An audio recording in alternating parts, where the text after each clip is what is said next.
Jangan sampai orang begitu gampang melakukan labeling terhadap teror.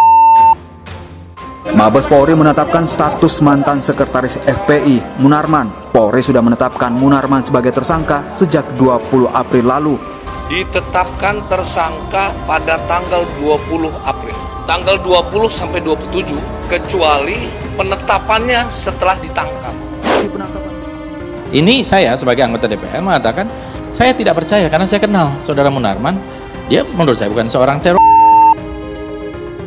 Tentu azas praduga tak bersalah, tetapi sungguh menyedihkan ya kalau misalnya desas-desus selama ini yang mengatakan bahwa FPI dan Munarman, Habib Rizik akan diteroriskan agar kemudian sahlah melarang FPI misalnya. Kalau Fadlizon dan Refli Harun bilang tidak percaya Munarman adalah ya biarkan saja.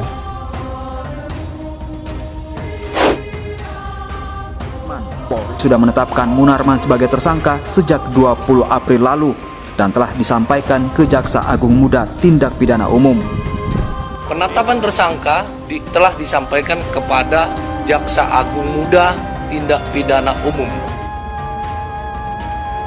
Nah, belum selesai orang mengerti bahwa ini sebetulnya rekayasa yang buruk, udah ada rekayasa baru, jadi terhubung lagi kan. Munarman adalah rekayasa untuk merekayasa Habib Rizik gitu kan. Kalau ada yang nyinyir soal penangkapan Munarman, abaikan saja. Munarman ditangkap karena dugaan keterlibatannya dalam aksi teror, bukan karena misalnya kerumunan atau ketertiban umum.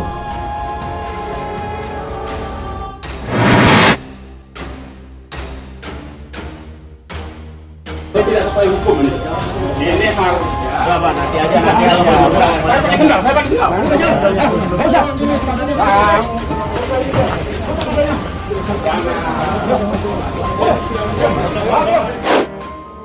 Saya kira semua orang yang mengenal Munarman ya dari kiri sampai ke kanan itu nggak mungkin percaya bahwa Munarman itu adalah seorang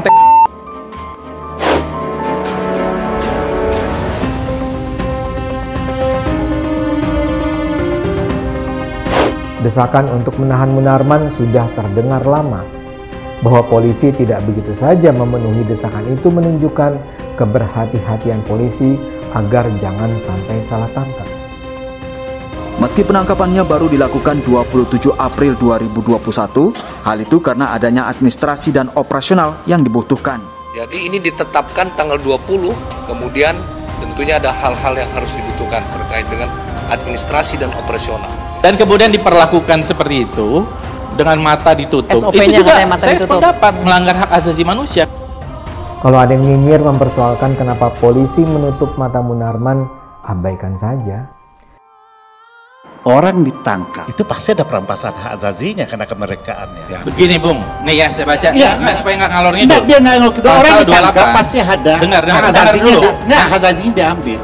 Jadi ini sebetulnya sinyal-sinyal yang memperlihatkan bahwa kemampuan kekuasaan selalu terhalang oleh ambisinya sendiri itu. Kemarin Habib minta tim kuasa hukum untuk membantu maksimal, kemudian ini arogansi menurut Habib dan Pak Munarman harus segera dibebaskan karena tidak ada urusan dengan teroris. Jadi kita akan untuk proses hukumnya nanti. Di dalam surat perintah penangkapan, pasal yang dipersangkakan kepada tersangka M adalah pasal 14 Junto pasal 7 dan atau pasal 15 Junto pasal 7 Undang-Undang Nomor 5 Tahun 2008. Kaget ketika akhirnya Munarman ditangkap. Saya sudah menduga itu sejak lama karena banyak sekali bukti yang mengarah kepada dia.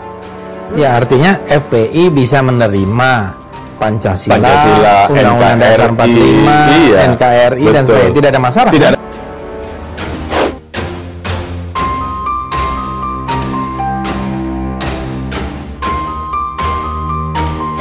Munarman itu mungkin orang yang paling pintar di FPI. Selebihnya di sana cuma tim hore-hore saja.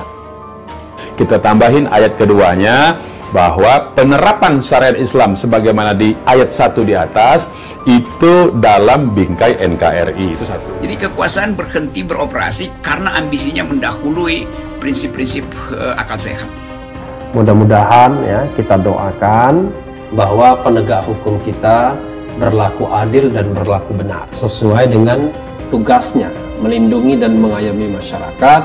Namun cara polisi menangkap Munarman harus dipahami dalam konteks bahwa polisi sedang berhadapan dengan orang yang mungkin bertanggung jawab atas rencana yang kalau saja tidak dicegah bisa mematikan ratusan jiwa manusia. Yang kedua terkait pandangan kenegaraan kita tentang Pancasila, bahwa FPI memandang Pancasila adalah dasar negara. Iya. Clear menurut saya, jadi tidak masalah. Munarman bisa melakukan itu karena dia dulu pernah di Kontras dan LBH. Dia mempunyai banyak kontak dan siapa yang harus dia hubungi. Tadi ada pembatasan azazi di situ karena undang-undang dasar mengatakan azazi itu bisa dibatasi oleh undang-undang. Dia hanya dijemput paksa, diborgol, dan ditutup matanya. Dan kemudian diperlakukan seperti itu dengan mata ditutup. Itu juga saya sependapat melanggar hak asasi manusia. Dan itu dilakukan polisi karena Munarman diduga terlibat dalam aksi teroris. Tentu saja Munarman belum pasti terlibat. Surat penangkapan dan penahanannya kita terima, tetapi surat penetapan tersangkanya tidak kita terima. Kenapa?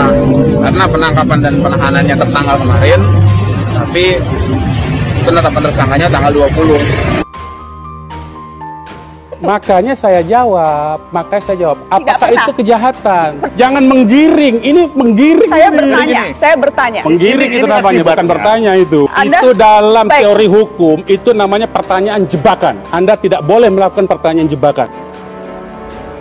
Munarman juga punya jaringan wartawan dan media untuk membesarkan nama Rizik, supaya Rizik bisa dianggap simbol untuk menyatukan kelompok garis keras di dalam satu barisan.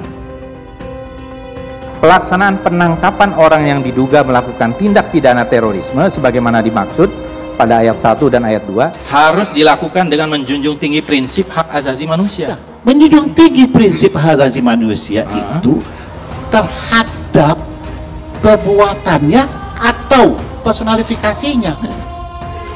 Yang pertama kita sangat sesalkan karena beliau sebenarnya dipanggil patut saja pasti akan datang. Kemudian upaya-upayanya ini banyak yang melanggar ketentuan hukum itu sendiri, yaitu pasal 28 ayat 3 Undang-Undang 5 tahun 2018, yaitu tidak memperhatikan dan mengabaikan hak asasi dari tersangka ya dalam hal ini.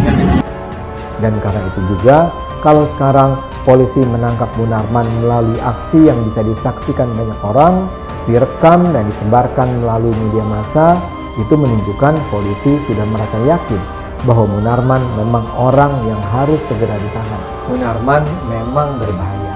Kisah hidupnya sendiri bisa menjelaskan.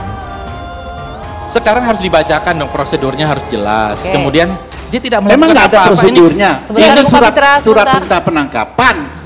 Waktu ditetapkan pertama juga, saya dengar, saya baca, itu tidak tersangka, baru kemudian sebagai tersangka. Kemudian tidak ada panggilan atau saksi atau apa. Saya nggak tahu, nanti silakan dijawab. Kiprah Munarman ini yang membuat dia sangat disayang oleh Rizik Syihab. Bahkan dijadikan orang yang paling dipercaya. Dan saking dekatnya hubungan Rizik dengan Munarman, ada kelompok yang awalnya menjadi ring satu di Rizik Syihab sekarang tersingkir dan sangat cemburu pada. Sekarang perbuatan apa ini orang? Ya, orang atas perbuatannya. Orang atas perbuatannya. Iya. Ya, ketika dia ambil. Saya ini bukan lawyer, Anda yang lawyer kan? Masa Anda nggak ngerti? Anda dia ngerti juga. Anda harus ngerti nih bahasanya, Anda harus paham nggak perlu ada terjemahan. Itu dalam perspektif hukum dia berkurang.